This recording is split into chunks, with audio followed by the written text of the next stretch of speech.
Saudara, kinerja kepolisian menuntaskan kasus pembunuhan Vina dan Eki tengah diuji. Peggy Setiawan melakukan perlawanan lewat pra-peradilan atas penetapan status tersangka. Sidang yang sempat ditunda pekan lalu akhirnya bergulir pada Senin pagi. Sidang perdana ini mengagendakan pembacaan permohonan dari Peggy Setiawan diwakili kuasa hukum tentang sah atau tidaknya penetapan Peggy Setiawan sebagai tersangka pembunuhan Vina dan Eki. 22 advokat sebagai kuasa hukum Peggy Setiawan hadir dalam persidangan. Sementara pihak termohon yakni Polda Jawa Barat diwakili tim bidang hukum.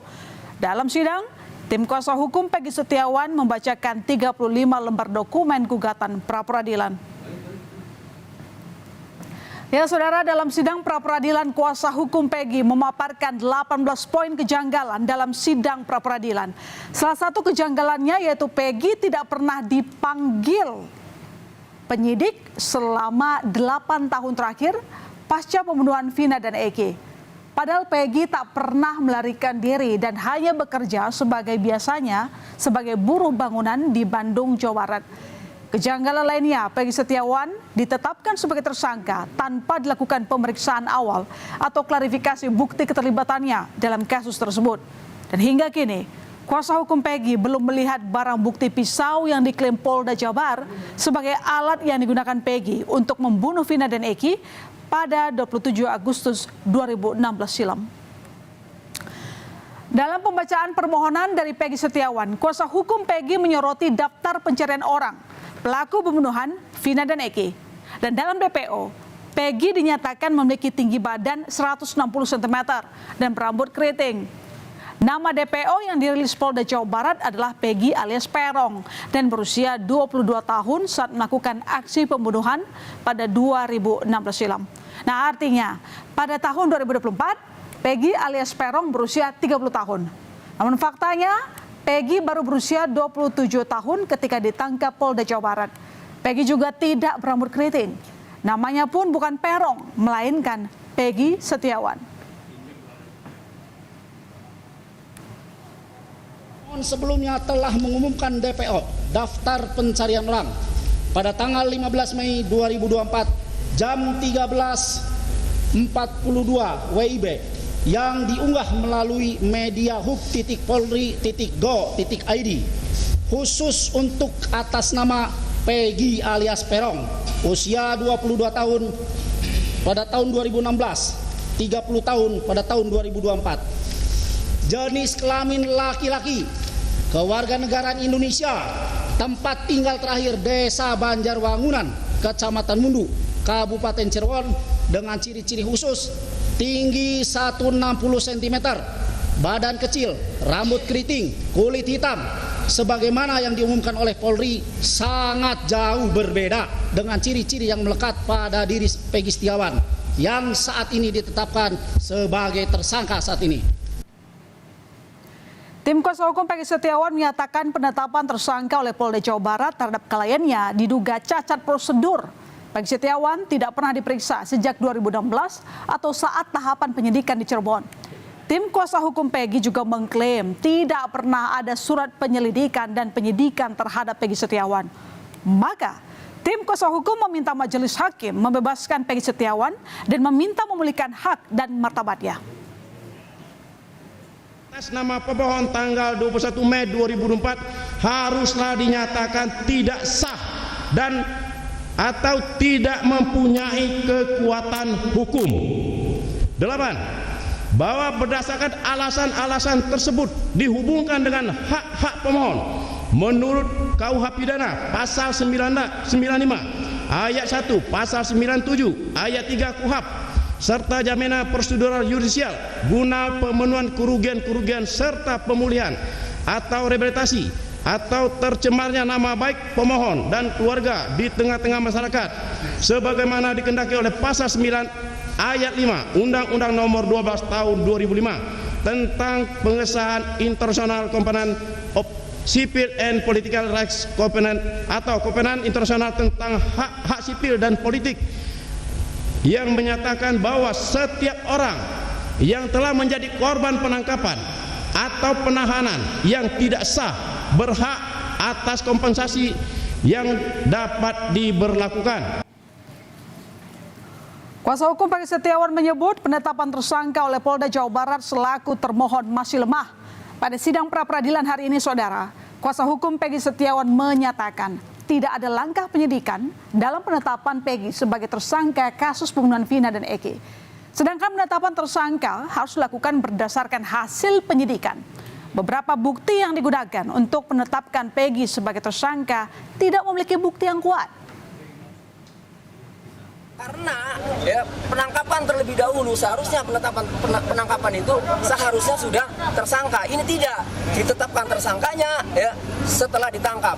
Nah, penetapan tersangka juga ini harus ada 2 alat bukti ya. Sementara tadi sudah disampaikan alat bukti itu setelah ditetapkan tersangka masih dicari-cari. Kami merasakan sebagai penasihat hukum ketika mendampingi ya saksi-saksi terakhir ya di Polresta Cirebon memeriksa Dede Kurniawan saja masih mencari motif, masih mencari alat bukti yang tadinya ya dicari geng motor afiliasi sampai di Cirebon ya di Polres itu dicari Jakmania garis keras.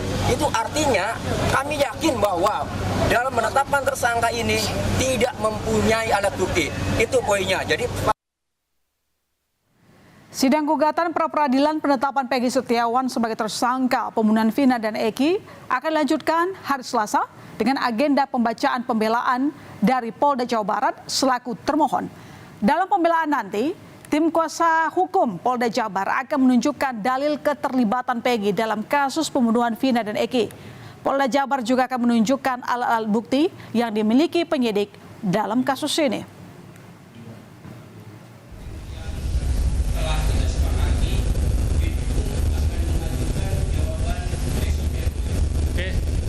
Baik ya, Hakim, nggak usah ditanggapi. Tadi setelah mendengar dari kuasa hukum, kira-kira Polda sudah menyiapkan jawaban apa saja, Pak? Sudah, semua yang dalil-dalil mereka sampaikan kita sudah siap. Begitu. Soal ini, Ya. soal 2 alat bukti katanya yang dianggap tidak cukup, itu seperti apa, Pak? Oleh kuasa hukum tadi disebutkan di persidangan. Oh, kalau dia menyatakan 2 alat bukti yang nggak cukup, mereka gitu kan, itu hak mereka untuk menyampaikan. Tapi kami sangat siap menunjukkan alat bukti yang telah dilakukan oleh tim penyidik Polda Jabar. Pak, kira-kira untuk alat buktinya nanti Pak akan ditunjukkan untuk persidangan selanjutnya atau bagaimana Pak? Ya, nanti kita akan sampaikan nanti di persidangan di Jabar. Dalam sidang pra-peradilan ini, tim kuasa hukum sudah menyiapkan 10 orang saksi dan tim ahli sebagai amunisi. Tim kuasa hukum Peggy yakin seluruh bukti sudah siap dan kuat untuk meyakinkan kepolisian telah salah orang dalam menangkap DPO pembunuhan Vina dan Eki. Sementara itu, Polda Jawa Barat sebagai termohon juga telah menyiapkan saksi ahli untuk menjawab gugatan Peggy Setiawan. Hari Selasa besok, Polda Jawa Barat akan membantah seluruh dalil gugatan yang dilayangkan Peggy Setiawan melalui tim kuasa hukumnya.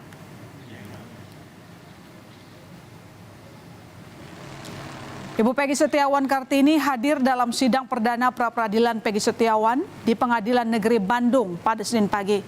Kartini mengaku sebelum sidang sempat berbincang dengan Peggy. Kartini sebut Peggy dalam keadaan sangat baik dan jauh lebih tenang untuk menghadapi proses hukum. Kartini berharap pra-peradilan yang dilayangkan Peggy Setiawan berjalan lancar dan Peggy bisa segera bebas. Semoga Peggy cepat bebas.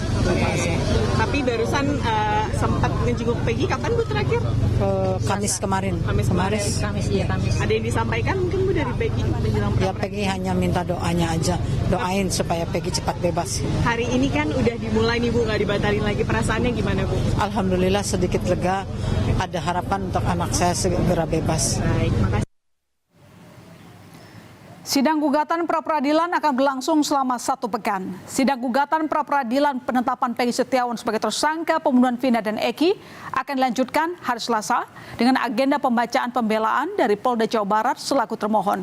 Sementara itu, tahap pembuktian melalui keterangan saksi dan ahli dari kedua pihak berlangsung pada Rabu dan Kamis. Dan Jumat 5 Juli 2024, agenda sidang pra-peradilan Peggy Setiawan yakni menyampaikan kesimpulan.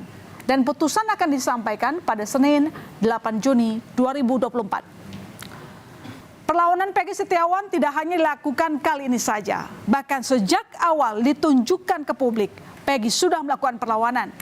Peggy yang dihadirkan dalam konferensi pers di Polda Jabar. Peggy menyatakan tak terlibat dalam pembunuhan Vina dan Eki.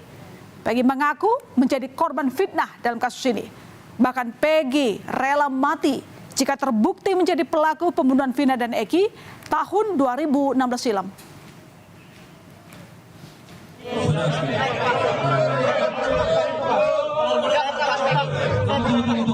Agar tertib,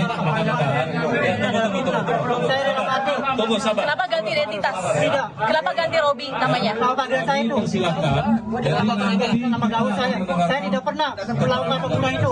Ini difitnah. Saya rela mati. Tidak. Perlawanan yang dilakukan Peggy juga diikuti terpidana kasus pembunuhan Vina dan Eki lainnya yang memperjuangkan nasibnya. 4 terpidana yakni Hadi Saputra, Supriyanto, Eka Sandi, dan Rivaldi telah berikan kuasa terhadap tim pengacara Pradi untuk ajukan PK atau peninjauan kembali atas vonis seumur hidup dari majelis hakim. Rivaldi, saya dengan sukarela memberikan kuasa. Saka yang kini telah bebas turut ingin mengembalikan nama baiknya dengan dalih tak pernah terlibat. Didampingi kuasa hukumnya, Saka akan mengajukan peninjauan kembali. Keseriusan Saka ditunjukkan dengan permintaan salinan kasasi di Pengadilan Negeri Cirebon, bahkan untuk menguatkan berkas peninjauan kembali. Tim kuasa hukum Saka juga berencana mengambil hasil visum di Rumah Sakit Daerah Gunung Jati, Cirebon. Dalam perlawanannya di sidang pra-peradilan, Peggy telah menyiapkan saksi dan ahli untuk membebaskannya dari tuduhan sebagai aktor pembunuhan Vina dan Eki. Namun, Polda Jawa Barat juga akan menjawab poin-poin gugatan yang diajukan tim kuasa hukum Peggy Setiawan. Akankah pra-peradilan menolong Peggy terhapus dari status tersangka serta ancaman pembunuhan seumur hidup? Ataukah Polda Jabar dapat memberikan bukti-bukti bahwa penangkapan dan penetapan Peggy sebagai tersangka sudah sesuai prosedur hukum? Mari kita nantikan bersama.